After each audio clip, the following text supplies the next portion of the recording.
बौद्ध धर्म से सिद्ध पंथ निकला है, बहुत सारी शाखाओं में विभक्त होकर के। और सिद्ध जब अपने पथ से भ्रष्ट हो गए, बहुत सारे गलत काम करने लग गए, साधना की पद्धतियों में भी बहुत सारी गलतियां आ गई, और उन्होंने स्त्री पुरुषों को एक साथ रखना शुरू कर दिया अपने जो भी स्थान थे धार्मिक वहाँ पे, तो बहुत सारी समस्याएं पनपी धार्मिक तौर पे। और जब मुस्लिम आक्रमणकारियों का भारत पे हमला होने लगा तो इन सिद्धों से लोग परेशान थे, और सिद्धों की शिकायतें भी हुई, मुस्लिम आक्रांताओं को शिकायतें की गई कि भाई ये जो है ये धर्म के प्रति कट्टर है, लेकिन ये पूरे समाज में विद्वेष फैला रहे हैं। तो सिद्धों को वहाँ से भगाया गया, और सिद्ध लोग जो है नेपाल की तराइयों के आसपास भाग गए। और जब सिद्ध लोग नेपाल की तराइयों के आसपास भाग गए तो वहाँ जब वो पहुँचे और उनका संपर्क शैवों से हुआ, तो शैव और सिद्ध मिलकर के नाथ बन गए। तो आज का जो विषय है नाथ पंथ, उसमें आप गौर करें कि वज्र यानी सिद्ध जो कठोर साधना करते थे, पंचमकार पंच बिड़ाल, ठीक ना, ये तमाम चीज़ें उनके आचरण में निहित थी। तो वज्र यानी सिद्ध जब शैवों से मिले, और शैवों से मिलने के बाद एक नई प्रकार की धार्मिक प्रजाति की उत्पत्ति हुई, उनको कहा गया नाथ। नाथ क्या थे और किन किताबों में नाथों का जिक्र है, प्रमुख नाथ कौन से थे, किन आलोचकों ने नाथों के बारे में क्या कहा है, और नाथ पंथ में गोरखनाथ का क्या महत्व है, प्रमुख नाथ कौन से, उन्होंने कौन कौन सी किताबें लिखी है, नाथ पंथ की विशेषताएं क्या है, और हठ योग साधना का क्या प्रावधान है, सठ चक्र क्या है, और कबीर पे उसका क्या प्रभाव रहा है मध्यकाल में आकर के। तो तमाम चीज़ें हम लोग जो है आज इस पे विचार करेंगे। तो आप देखें नाथ पंथ वज्र यानी सिद्ध और शैव जब मिल गए नेपाल की तराइयों के आसपास, तो उन दोनों के संपर्क से नाथ पंथ पनपा। दोनों की विचारधाराएं जब मिल गई तो नाथ पंथ पनपा। अब नाथ पंथ का अगर हम लोग जिक्र देखें तो एक पुस्तक है गोरक्ष सिद्धांत संग्रह। गोरक्ष सिद्धांत संग्रह में 9 नाथों का जिक्र दिया गया है, और ज़्यादातर विद्वानों का मानना है कि यही प्रामाणिक 9 लोग हैं जो नाथ थे। अन्य जो पुस्तकें हैं उनमें अलग अलग लोगों का जिक्र मिलता है, लेकिन इस पुस्तक को प्रामाणिक माना जाता है। अब गौर करें कि गोरक्ष सिद्धांत संग्रह में कौन कौन से नाथों का जिक्र है। मूल 9 नाथ है, सिद्ध माने गए हैं 84 84, और नाथ माने गए 9। तो गौर करें, नागार्जुन है, जड़ भरत है, हरिश्चंद्र है, सत्यनाथ, भीमनाथ, गोरक्षनाथ जिनको गोरखनाथ कहा गया, चरपटनाथ, जलंधरनाथ और मलयार्जुन, ये जो है मूल 9 नाथ माने जाते हैं। अन्य जो पुस्तकें हैं, कहीं कहीं अन्य पुस्तकों में जो है मत्स्येंद्र नाथ को भी नाथ पंथ में ले लिया गया है, लेकिन वो गुरु शिष्य परंपरा है गोरखनाथ की, उसके कारण उनको ले लिया गया है। यदि वास्तविक रूप से माने तो मत्स्येंद्र नाथ जो है वो मूलतः सिद्ध है। खैर, अब लोग आगे चलते हैं। रामचंद्र शुक्ल ये हिंदी के प्रसिद्ध आलोचक है, हिंदी साहित्य का इतिहास पुस्तक इन्होंने लिखी है, बहुत सारे निबंध लिखे हैं मनोयोग से संबंधित। और रामचंद्र शुक्ल ने कहा है कि साहब ये जो हठ योग साधना है नाथों की, हठ योग साधना से मुसलमान भी जुड़ने लग गए थे, यानी इस्लाम के लोग भी आकर्षित हुए, इतनी बढ़िया साधना थी। जैसे वर्तमान में बहुत सारे मुस्लिम लोग भी योग करते हैं, तो उसी प्रकार हठ योग साधना से भी उस वक्त में तात्कालिक समय में बहुत सारे मुस्लिम लोग जुड़े। तो ये इसकी बेहतरी को और क्वालिटी को दिखाता है कि हठ योग साधना में कुछ क्वालिटी थी, कुछ उत्कृष्टता थी, जिसके कारण मुस्लिम लोग भी इससे जुड़े। अब जो उत्तर भारत है, उत्तर भारत में नाथपंथी जो मठ जितने भी थे, उनके जो महंत होते थे, हेड होते थे, उनको पीर कहा जाता था, और आज भी पीर कहा जाता है। जैसे राजस्थान का जालौर जिला है, और मैं जालौर ज़िले में नौकरी कर रहा हूँ अभी, तो जालौर ज़िले में भी नाथों का बहुत बड़ा यहाँ मठ है, बहुत बड़ी गद्दी है, और यहाँ अलग अलग जो नाथों के महंत हुए उनको पीर कहा जाता है। जैसे पहले पॉपुलर थे शांतिनाथ जी पीर, अभी गंगानाथ जी पीर। तो शांतिनाथ जी को पीर इसलिए माना जाता है कि साहब ये उत्तर भारत में नाथपंथी मठों के महंतों को पीर कहने की परंपरा रही है। तो पीर शब्द बहुत कुछ इस्लाम से भी जुड़ा हुआ सा प्रतीत होता है। वास्तविक संस्थापक जो है नाथपंथ के, वो गोरखनाथ माने जाते हैं, और गोरखनाथी जो है वो कुल मिला के 12 शाखाओं में विभक्त है। 12 शाखाएं अलग अलग शाखाएं हैं, और उनका थोड़ा बहुत विचार व्यवहार अलग अलग है, लेकिन मूल धारणाएं, मूल सिद्धांत उनके एक ही हैं। नाथ पंथ में ह शब्द हठ योग है, जैसे ह और ठ 2 शब्दों से मिलकर हठ योग बना है। तो नाथ पंथ में ह को सूर्य का प्रतीक माना जाता है, सूर्य यानी गर्मी, और ठ को चंद्रमा का प्रतीक माना जाता है, चंद्रमा यानी शीत वातावरण, ठंडा व्यवहार। तो नाथ पंथ में अ को सूर्य और ठ को चंद्रमा मानकर हठ योग साधना का प्रावधान किया गया है। अब यदि हम नाथ पंथ के प्रमुख लोगों को देखें कि कौन कौन प्रमुख नाथपंथी लोग थे, नाथ संप्रदाय के लोग थे जिन्होंने प्रमुख प्रमुख किताबें लिखी, तो गोरखनाथ ने 12-14 के आसपास किताबें लिखी है। उसमें से यदि आप गौर करें तो प्राण सांकली है, मच्छिंद्र गोरखबोध है, आत्मबोध है, ये इनकी प्रसिद्ध पुस्तकें हैं गोरखनाथ की। मत्स्येंद्रनाथ को भी बहुत सारे लोगों ने नाथ पंथ में लिया है, हालांकि गोरख सिद्धांत संग्रह में इतना इनको वेटेज नहीं दिया गया है, लेकिन दूसरी किताबों में मत्स्येंद्रनाथ को भी लिया गया है। तो मत्स्येंद्रनाथ की किताबें अकुलवीर तंत्र है, कुलानंद है, ज्ञान कारिका है, ये तमाम किताबें हैं। जलंधरनाथ बहुत फेमस आदमी है, जलंधरनाथ जो है उनकी किताबें हैं, हुंकार है, विमुक्त मंजरी गीत है।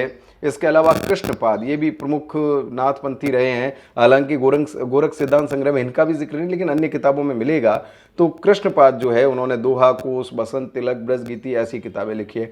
दोहा कोश जो पुस्तक है, दोहा कोश बहुत सारे नाथों ने दोहा कोश के नाम से किताबें लिखी और कई बार कन्फ्यूजन हो जाता है कि मूल दोहा कोश कौन सी है। मेरा ये मानना है कि मूल दोहा कोश, सारी किताबें मूल दोहा कोश ही है, क्योंकि दोहा पद्धति में लिखी गई है, दोहों का कोश है। अब यदि हम देखें कि नाथ पंथ की प्रमुख विशेषताएं कौन कौन सी हैं, तो नाथ पंथ में सबसे पहले हठ योग की साधना है। ह और ठ, ह यानी सूर्य, ठ यानी चंद्रमा।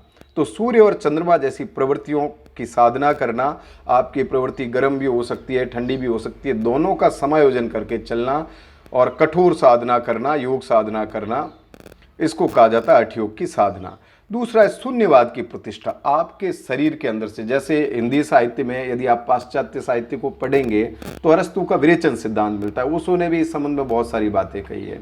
तो जो शून्यवाद की प्रतिष्ठा है, आपका मन, आपका मस्तिष्क, हृदय खाली कर दो पूरे तरीके से, उसमें तमाम विचारों को बाहर निकाल दो ताकि नए और अच्छे विचारों को उसके अंदर जगह मिले। इसको कहा जाता है शून्यवाद की प्रतिष्ठा।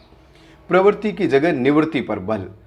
आप चीज़ें जो है लेने की जगह छोड़ना सीखो। आप जीवन में संपत्ति इकट्ठी करते हो, अन्य चीज़ें इकट्ठी करते हो, तो चीज़ें इकट्ठी मत करो, संग्रह मत करो। संग्रह की जगह त्याग पर बल दिया गया है, प्रवृत्ति की जगह निवृत्ति पर बल दिया है। शरीर में से भी बहुत सारी चीज़ें आपको बाहर निकालनी है, मन मस्तिष्क में से, देह में से, और उसके साथ साथ जीवन व्यवहार विचार में से भी बहुत सारी गलत चीज़ें आपको बाहर निकाल देनी है। ये भी इनका एक प्रावधान रहा है। अब यदि हम लोग आगे चलें तो आडंबरों का विरोध किया है। नाथों ने आडंबरों का विरोध किया है, जबकि सिद्धों में आडंबर धाप के थे, बहुत सारे थे। पंचमकार, पंच बिडाल, मदिरा पीना, महिलाओं के साथ घूमना, मांस खाना, ये तमाम चीज़ें थी, मैथुन करना, ये सारी चीज़ें थी। लेकिन इन्होंने आडंबरों का विरोध किया है, वर्णाश्रम व्यवस्था का विरोध किया है। नाथों ने सब लोगों को अपने धर्म में जगह दी और वर्णाश्रम व्यवस्था का विरोध किया। तो एक तरह से जो सनातनी व्यवस्था थी उससे इनका थोड़ा सा विरोधाभास प्रतीत होता है। पंचमकार और वाम मार्ग का त्याग किया। पंचमकार 5 चीज़ें थी जो लेनी थी, जो ग्रहण करनी थी। मैंने अभी आपको कहा, जैसे महिलाओं के साथ घूमना है, मांस खाना है, मदिरा पीना है, इस टाइप से 5 जो सिद्धांत सिद्धों के थे उसका इन्होंने त्याग किया। और ज़्यादा उल्टे मार्ग का भी त्याग किया। वाम मार्ग यानी उल्टा मार्ग, तो उल्टे मार्ग का भी त्याग किया। उल्टे लटक के तपस्या करना, शमशान में जाके, इन्होंने इन चीज़ों का थोड़ा सा त्याग किया कि इतना वाम मार्ग नहीं होना चाहिए। और नारी को साधना से बाहर रखा। इन्होंने कहा कि भाई नारी जो है पुरुष के साथ यदि रहेगी तो ग्रस्त जैसी स्थिति आ जाएगी और आदमी उपासना की ओर प्रवृत्त नहीं हो सकेगा, तपस्या की ओर प्रवृत्त नहीं हो सकेगा।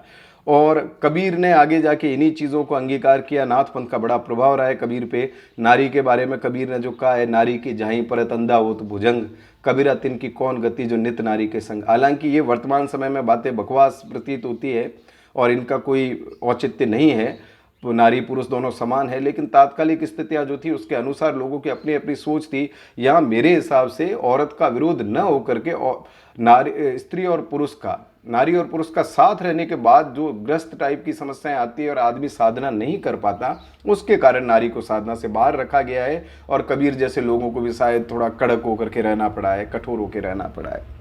एक और विशेषता है सदगुरु की महिमा। नाथ पंथ में अपने गुरु को बड़ी इज्जत दी गई है। मत्स्येंद्रनाथ जैसे गुरु, उनको बहुत इज्जत दी गई। हालांकि गुरु में बहुत गलतियां भी हो सकती है, लेकिन गुरु गुरु होता है और गुरु का जो महिमा मंडन है, उसका जो स्तर है, गरिमा है, उसको शिष्यों ने कायम रखा है। संगीतात्मकता है। ये गाने बजाने का भी काम कर लेते थे, इनमें एक फीलिंग थी संगीत के प्रति, तो उसके कारण भी ये जो नाथ पंथ है ये फेमस हुआ, प्रसिद्ध हुआ। संध्या भाषा शैली है। संध्या भाषा का मतलब होता है जैसे इवनिंग टाइम होता है, शाम का समय होता है, झुरपुटा रहता है, थोड़ा नज़र आता है, थोड़ा नज़र नहीं आता है। तो ये लैंग्वेज जो इनकी है नाथों की, वो आधी समझ में आती है, आधी समझ में नहीं आती। बहुत सारे अर्थ निकलते हैं एक ही शब्द के या एक लाइन के या एक वक्तव्य के, बहुत सारे अर्थ निकलते हैं, कई बार उल्टे अर्थ भी निकल जाते हैं, जिसको उलटमासी कहा जाता है। कबीर ने बहुत सारी उलटमासियां प्रयुक्त की है, नाथों ने भी की है। सद चरित्र पर बल, नाथों ने कहा कि चरित्र उत्तम होना जरूरी है। सिद्धों ने सद चरित्र पर बल नहीं दिया, उन्होंने जीवन का आनंद लेने की बात कही है, अत्यधिक सुख भोग की बात कही है, लेकिन इन्होंने ऐसा नहीं किया। नाथों ने कहा कि आदमी का चरित्र मूल चीज है और समूचा धर्म, समूचा समाज व्यवहार उसके ऊपर टिका हुआ है। अपभ्रंश भाषा है, पाली है, प्राकृत है, इसमें आपको ग्रंथ मिल जाएंगे नाथ पंथ के। अब यदि हम लोग नाथ पंथ में जो गोरखनाथ जी थे, गोरखनाथ जी ने क्या किया, सट चक्र योग साधना बताई, बड़ी प्रसिद्ध है, इस पे अलग से सवाल भी आते हैं कई बार, और बहुत सारे जो धार्मिक लोग हैं वो भी इसकी मान्यता को समझते हैं। तो सट चक्र योग साधना जो है उसको यदि आप गौर करें, यदि आप तपस्या कर रहे हैं, तो मूल आधार से कमर के निचले भाग से लेकर के और आपके मस्तिष्क तक 6 चक्र होते हैं। जैसे ये पहला चक्र है, ये दूसरा चक्र है, ये तीसरा है, ये चौथा, ये पांचवा और सबसे ऊपर चक्र है। पहले चक्र को आधार कहा जाता है और अंतिम चक्र को कहा जाता है कुंडलिनी। कुंडलिनी जागृत होना, ये ज्ञान के चरण है सारे। अब जो ये आपके 60 चक्र हैं, 6 चक्र हैं, इनको 3 नाड़ियां घेरे हुए रहती है आधार से लेकर के शीर्ष तक। तो 3 नाड़ियां हैं। लेफ्ट वाली जो नाड़ी है, बाएं भाग की नाड़ी है, उसको ईड़ा कहा जाता है। राइट साइड की नाड़ी है जो मैंने ब्लू में कर रखी है यहाँ, उसको पिंगला कहा जाता है। और मध्य में जो ब्लैक नाड़ी है उसको कहा जाता है सुषुम्ना। ईड़ा नाड़ी ह की प्रतीक है, ह अर्थात सूर्य। पिंगला नाड़ी ठ की प्रतीक है, ठ अर्थात चंद्रमा। तो सूर्य जो है व्यक्ति की गर्म प्रवृत्ति को दिखाता है, चंद्रमा व्यक्ति की ठंडी प्रवृत्ति को दिखाता है। तो ईड़ा और पिंगला ये गर्म और ठंडी प्रवृत्ति की प्रतीक हैं, ये व्यक्ति के शरीर में निहित रहती है। और दोनों प्रवृत्तियों का सामंजस्य करने वाली नाड़ी है सुषुम्ना, बीच की, जो बैलेंस करती है। तो ये तीनों नाड़ियां नीचे से लेके ऊपर तक मस्तिष्क तक जाती है। और इन नाड़ियों का जो पूरा रास्ता होता है इसको कहा जाता है, नाड़ियों का आधार से शीर्ष तक का जो मार्ग है उसको कहा जाता है कौल मार्ग। ये कौल मार्ग आपको यहाँ से लेकर के और ये यहाँ तक आपको नजर आ जाएगा, ये इसको कहा जाता है कौल मार्ग। तो पहले चरण में बेसिक नॉलेज होता है जीवन का, उसके बाद थोड़ा अधिक नॉलेज हो जाता है। तीसरे चरण में आप कई लोगों से व्यवहार में आते हैं, थोड़े बहुत ज्ञानी हो जाते हैं। चौथे चरण में लोग आपको मानने लगते हैं। पांचवें चरण में आपका नेतृत्व स्वीकार करते हैं। और छठे चरण में आप भगवान टाइप बन जाते हो, लोग आपको फॉलो करते हैं, अनुयायी बन जाते हो और आप ईश्वर के तुल्य हो जाते हो। और जब आप ईश्वर के तुल्य होते हो, आपकी इंद्रियों पे, शरीर पे नियंत्रण होता है, कई अन्य चीज़ों पे नियंत्रण होता है। तो इस नियंत्रण की अवस्था को, भगवान जैसा बन जाने की अवस्था को कहा जाता है कुंडलिनी जागरण। यानी आपकी जो ज्ञान की हेडलाइट है, ज्ञान की लाइट है, ज्ञान का दिया है, वो जल जाता है और आपको पूरी दुनिया की समझ आ जाती है। आप फालतू चीज़ों से दूर भागते हो और आप प्रवृत्ति की जगह निवृत्ति पर बल देने लग जाते हो। आपका आचरण शुद्ध हो जाता है। ये तमाम चीज़ें हैं। तो इसको 60 चक्र योग साधना कहा जाता है। 6 चक्र हैं और योग का तौर तरीका है, सीधा सीधा तरीका है कि आप पूरे शरीर को नियंत्रित करो। ईड़ा और पिंगला नाड़ी के बैलेंस से सुषुम्ना नाड़ी तक उसका बैलेंस होता है। ईड़ा, पिंगला और सुषुम्ना तीनों नाड़ियों के आधार से आप जीवन के मर्म को समझो, लोक कल्याण की ओर प्रवृत्त हो जाओ, ज्ञान अर्जित करो। ये तमाम चीज़ें हैं। कबीर पर नाथ पंथ का सबसे ज़्यादा प्रभाव रहा है और कबीर ने नाथ पंथियों की उलटबासियों का भी प्रयोग किया है, संध्या भाषा का भी प्रयोग किया है। कबीर पे कहीं कहीं सूफी मत भी दिखाई देता है, लेकिन सबसे ज़्यादा नाथ पंथ का प्रभाव है। तो ये मोटा मोटा नाथ पंथ के बारे में मैंने आपको डिटेल बताई। और आपको नाथ पंथ से संबंधित जितने भी ग्रंथ हैं, जितनी भी पुस्तकें हैं, उनका अध्ययन करना चाहिए और पहले इसका बेसिक जानकारी आपको समझनी चाहिए कि नाथ पंथ क्या है। तो आपको बहुत बहुत धन्यवाद। एक बार फिर से मैं आपको इस टॉपिक की मूल जो है विषय वस्तु बता देता हूँ कि क्या क्या है और आपको किन किन चीज़ों पे ध्यान देना है। ये तमाम चीज़ें जो है यहाँ आपको फोकस करने की ज़रूरत है कि साहब नाथ पंथ क्या क्या है और आपको नाथ पंथ को कैसे कैसे समझना है। धन्यवाद।